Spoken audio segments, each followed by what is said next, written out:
You may hear police sirens in the background. It's a rainy, police-infested day here in Vancouver, BC, and Lego Rocks 99 is making another video about how the sky is falling. Lego, get out of here! You're out of your mind! Are you mad, bro? You're going out here making even more videos talking about the Vancouver Canucks and how it's all calamity, how it's all disastrous, and how bad it is being a Canucks fan, etc., etc. Let's talk about the news before the Canucks playoff against the Tampa Bay Lightning, because that's going to happen in a few hours from now. I normally never make pre-game videos, but because we had already made 2 videos in a row talking about guys getting scratched, I felt like it was only appropriate to continue to trend and make it 3 in a row, baby. Let's talk about the Vancouver Canucks transactions and lineup for today, because the Vancouver Canucks are scratching Oliver Ekman-Larsson.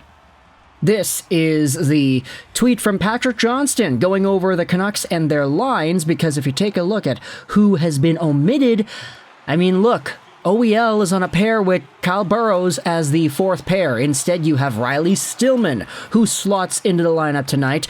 And there was a video floating around of the Canucks and Bruce Boudreau, the pregame little thing. He says it's a challenge. We know what we have to do. They're a difficult team. They've got the core that's still there, and they come to play every night. Now, that's only the transcribed quote in the tweet itself, but Boudreau pretty much goes over, you know, the situation, the team has to play at their best and everything. It's all things that we've heard before. And then they ask him in the video about OEL, if he's going to get scratched, and Boudreau says that's potentially true. He doesn't go out there and flat out say with 100% certainty that OEL is going to be scratched, but he does say that it's kind of a thing where a lot of guys have to play better. OEL can play better. He's arguably been the best defenseman on the team. And, yeah, I mean, look, that's not the case. I don't think anybody thinks that that's really a thing. But either way, Oliver Ekman-Larsson, assuming he does fully get scratched, he's out of the lineup and Riley Stillman is in instead. I mean, the optics on that does not look good at all. Let's go over on some tweets over here, because Canucks Twitter had a field day with this freaking video. Satir Shah says, if OEL has been their best defenseman, maybe the scratch would be a reward. You have Blake Price saying admits that OEL will likely be scratched, but also called him arguably their best defenseman. I think there would be a lot of arguing about that. Yes. Thomas Drance went out there and said this as well. It's hard to understand the extent to which Oliver Ekman-Larsson being warranted a healthy scratch in year 2 following his acquisition when he signed through 2027 is all but catastrophic. And you know, we've talked the talk, we've talked about how this trade was a really bad one and how there still are some people that will defend it because Connor Garland can be better and OEL can be better. But at the same time, you know, it's like what Bruce said in the video. There are a lot of guys that need to be better. But unfortunately, this team is in a position where you can't really rely on that to be a consistent thing, because that's just not how it is. When they're all on their game, they're pretty good, but they're never all on their game at the same time anymore. And so with OEL being taken out of the lineup, like, I'm interested in seeing what Riley Stillman does against the Tampa Bay Lightning. We all know he hasn't been all too amazing in this season's worth of play either, and I feel like there's sort of this sense of pride that might be applied to this situation where Riley Stillman is so painfully bad as a player on the Vancouver Canucks with the giveaways and the reads and everything, but you had Bruce Boudreau still playing him because, what? Because it kind of strikes a chord in the pride of management to admit that they were wrong in acquiring this kind of guy so little time after the trade was made? Speaking of management, you know who else's name has been trending today on Twitter in Vancouver? Aquilini. The reason for this is because we had ourselves Frank SERAVALLI on the Daily Faceoff show say something that I thought was pretty interesting. Take a look at this tweet made by Wiley Canuck. SERAVALLI is blaming Francesco Aquilini for the last 10 years of failure. He says to go through the last few regimes, and the one common denominator is Francesco. Now, it's easy to say, wait a minute, what about 2015? What about 2020? What about the bubble? What about all these years where they had exciting things to talk about? And I mean, look, you could say that there were good moments, for sure, but the Vancouver Canucks are still one of the worst teams in the NHL when you take a look at the 10-year span after the 2012 President's Trophy win. And I'm using that benchmark instead of the 2011 Cup because, I mean, look, the team was still able to win in 2012. They were a very good team. But the years after, I mean, you talk about how Gillis reportedly wanted a rebuild, Trevor Linden reportedly wanted a rebuild, and they weren't given one.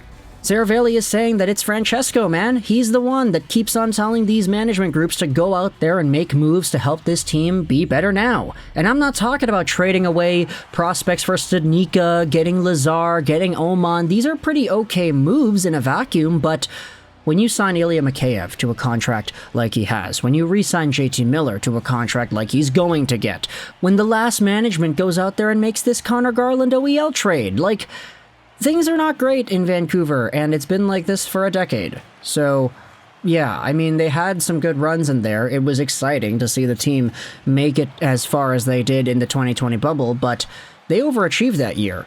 And I can say that because the team definitely wasn't one of the top 16 teams in the NHL or one of the top 8 teams in the West when that bubble period started out. They got in there because of the play-in series.